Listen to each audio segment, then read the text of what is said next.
Magandang Miyerkules ng umaga po sa inyo lahat. Muling sumasa inyo ang programang Good Morning Minutes. Muli po ito si Father Paul. Samahan niyo po kaming muli sa 2 minutes na pagninilay.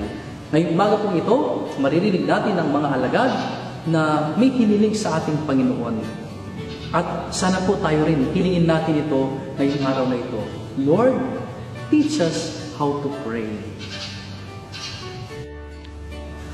Meron pong 3 stages ng pagdarasal na nais ko ibahagi sa inyo ngayong umaga na ito.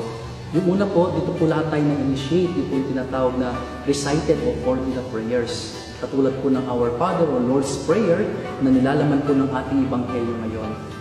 Ngunit alam po rin natin, mararamdaman natin na hindi po sapat na yung pagdarasal natin ay ayon lang doon sa ating mga na-memorize na formula prayers. Kailangan po natin iakyat sa susunod na stage. Ito po yung tinatawag na we meditate upon what we recite. Kailangan po yung mga lumalabas sa bibig natin out of memorized formula prayers ay kailangan din po natin maramdaman sa ating puso at maranasan sa ating buhay. Ito po ang huling stage ng pagdarasal, pwede po natin matawag na pinaka-importante. Kasi po dito sa stage na ito, maaari na po natin isang tabi yung mga recited o formula prayers o kaya pwede po tayong masabi na it goes beyond yung pong pagpunta sa mga magagandang mga special na lugar upang magdasal o kaya doon sa mga pag-attend sa mga special liturgical ceremonies.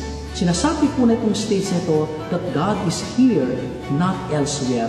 Mararanasan po natin siya sa ating kalooban at kung saan tayo naroroon.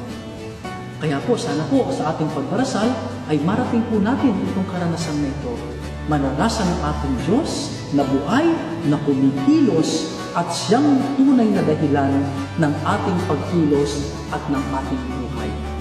Ito po si Father Paul na nag-iiwan po ng isang magandang umaga. Magkita-kita po tayong muli bukas.